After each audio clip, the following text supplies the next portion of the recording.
여러분 안녕하십니까? 한국은행이 기준금리를 한꺼번에 2계단 0.5%포인트 올렸습니다. 한국은행이 생긴 이래 처음 있는 일입니다. 물가를 반드시 잡겠다는 의지를 보여준 겁니다. 기준금리가 2%대로 올라온 건 7년 만입니다. 길었던 저금리 시대가 이제 끝난 겁니다. 먼저 이덕영 기자입니다.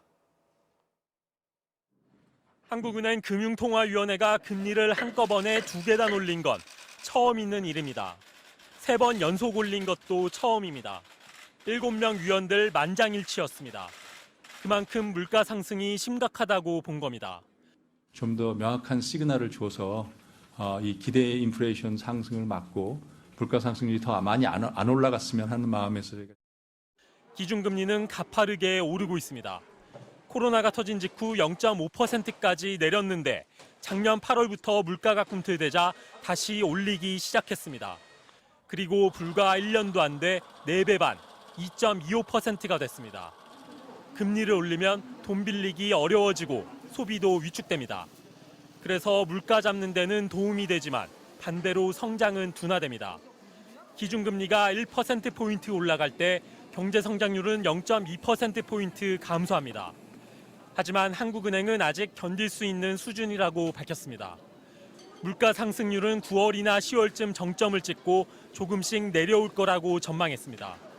금리는 몇 차례 더 올리겠다고 밝혔습니다.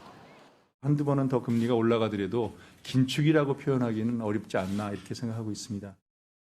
글로벌 금융위기 때 5%가 넘었던 기준금리는 2015년 3월 처음으로 2% 아래로 내려와 7년 넘게 유지됐습니다. 길었던 저금리 시대는 오늘 한국은행의 빅스텝으로 이제 끝났습니다. MBC 뉴스 이덕영입니다. 오늘 호우특보가 내려진 수도권 지역에 시간당 50mm가 넘는 강한 비가 쏟아졌는데요. KTX 광명역이 흙탕물에 잠기면서 이용객들이 불편을 겪는 등 침수 피해가 잇따랐습니다. 지금 현재 안양천 오금교 지점에는 홍수주의보가 내려진 상황이고요. 서울 시내 주요 하천과 도로의 통행도 제한이 되고 있는데요. 차현진 기자가 전해드리겠습니다. 오늘 오후 KTX 광명역 지하 1층. 빗물과 흙탕물이 들어차 역 건물 일부가 침수됐습니다. 흙탕물이 빠른 속도로 흐르고 바지를 걷어올린 안전요원들이 물살을 헤치며 지나갑니다. 광명 역사에 빗물이 들어차기 시작한 건 오늘 오후 1시 50분쯤. 수도권에 시간당 50mm가 넘는 폭우가 쏟아지면서 인근 공사장의 토사가 빗물과 함께 역사를 덮친 겁니다. 보시는 것과 같이 현재 이곳 역사는 물 빼는 작업이 한창인데요. 지금 바닥은 매우 미끄럽고 흙들로도 가득 찬 상태입니다. 다행히 다친 사람은 없었지만 주변에 차량 세대가 침수됐고 흘러들어온 빗물로 열차 이용객들과 상인들이 큰 불편을 겪었습니다. 홍수나듯이 쏟아져 오고 있어서 대응할 겨를이 없었습니다. 코레일은 열차 운행에는 차질이 없다며 빗물이 흘러간 통로를 막고 물을 빼는 기계를 동원해 피해를 복구하고 있습니다. 오후 4시 반쯤에는 서울 용산에서 동인천으로 향하던 1호선 급행열차 내부에서 빗물이 열차 안으로 떨어졌습니다.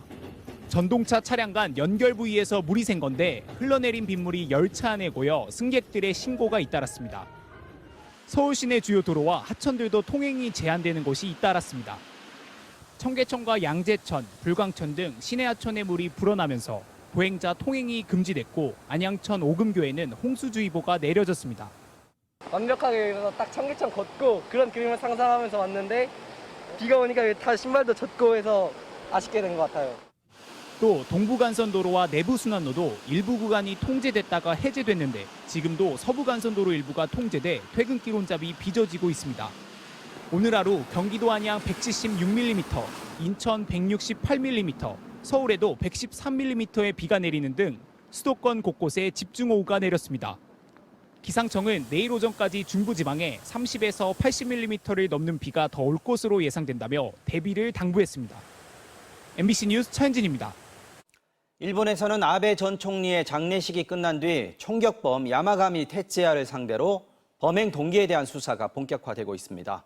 야마가미는 어머니가 통일교의 전 재산을 헌납한 이후 집안이 파산했고 그 일로 자신의 인생이 망가졌다고 경찰에서 진술했습니다. 약 20년간 품었던 증오가 테러로 이어졌다는 건데요. 도쿄 현영준 특파원이 취재했습니다. 야마가미의 경찰 진술을 토대로 일본 언론들이 보도한 내용에 따르면 지난 1998년 야마가미의 어머니는 부모로부터 집과 건설 회사를 상속받았습니다. 당시 환율로 우리 돈 5억 원이 넘는 가치였는데 불과 6개월 만에 이를 모두 팔아치웠습니다. 야마가미는 어머니가 이 돈을 모두 통일교에 헌금했다고 진술했습니다. 一部メディアで報じられている献金問題に関しましては、現在、警察が捜査中であると思われますので、この場での言及は避けさせて 결국 3년 뒤 임대주택 월세 70만 원을 내지 못할 처지가 됐고 야마가미의 어머니는 파산했습니다. 당시 야마가미는 20대 초반이었습니다. 어머니의 파산으로 대학까지 중퇴한 이후 야마가미의 증오는 계속 커져왔습니다. 자신의 인생이 망가진 원인이 통일교라고 여긴 야마가미는 통일교와 연관이 있다고 생각한 아베 전 총리를 복수 대상으로 삼고 직접 폭탄과 총을 만들었습니다. 총격 사건을 수사하고 있는 경찰은 인도에 있던 야마가미가 차도로 걸어 나와 첫 발을 쏘기까지 9.1초가 걸렸다고 발표했습니다. 두 번째 발사는 이후 단 2.6초 만에 이루어졌기 때문에 첫 번째 총격 전에 범행을 막았어야 했습니다. 警察として要人警護警備の責任を果たせなかったものと極めて重く受け止めております。警察庁長官として懺悔に堪えません。 일본 언론들은 야마가미가 철저한 계획하에 대중 앞에서 잔인한 방식으로 범행을 저질러 사형이 선고될 가능성이 높다고 보고 있습니다. 도쿄에서 MBC 뉴스 현영준입니다.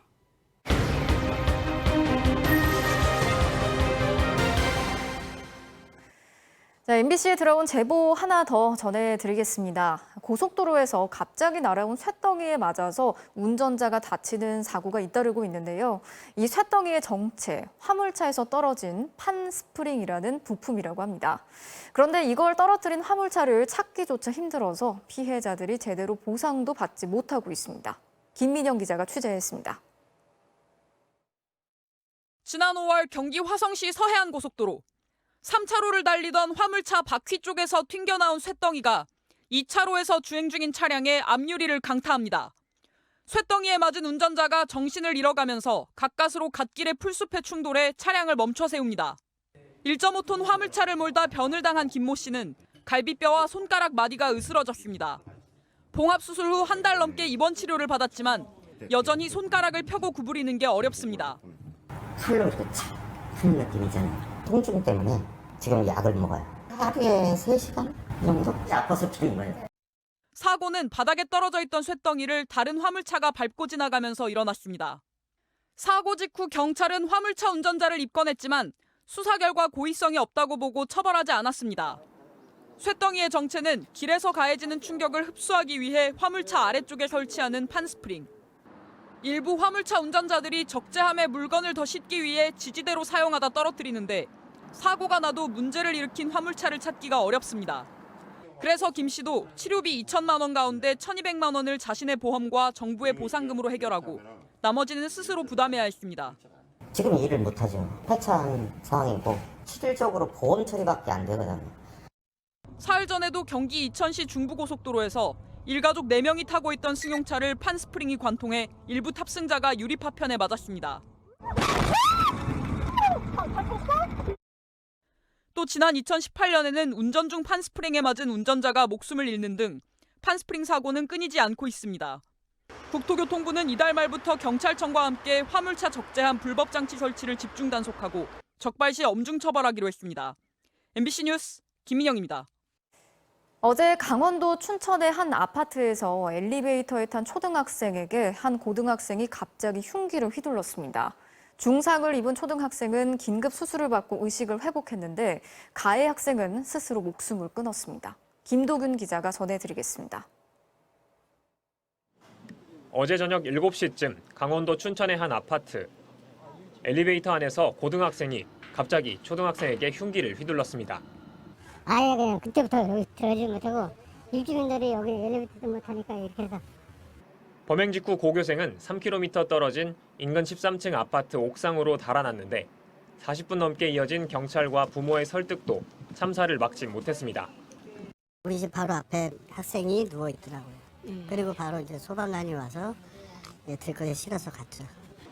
흉기에 찔린 초등학생은 긴급 수술 뒤 의식을 되찾고 중환자실에서 안정을 취하고 있습니다. 고교생과 평소 아는 사이였는지 여부는 아직 파악되지 않았습니다. 학생들의 충격을 감안해 심리치료 지원에 나선 교육청은 긴급 대책회의를 열고 가해 학생의 평소 학교 생활과 상담 내용에 대해 파악 중입니다. 이번 일로 해당 아파트 주민들은 물론 지역사회 전체가 충격에 휩싸였습니다. 우리가 좀 멀리 떨어져 있지만은 좀 불안하고 그런 느낌을 갖죠. 경찰은 고교생의 휴대전화와 컴퓨터에 대해 디지털 증거 분석을 시작하고 최근 가해 고교생과 비슷한 남성이 아파트를 배회했다는 주민 목격담을 토대로 정확한 범행 동기를 파악해 나갈 계획입니다. MBC 뉴스 김도균입니다.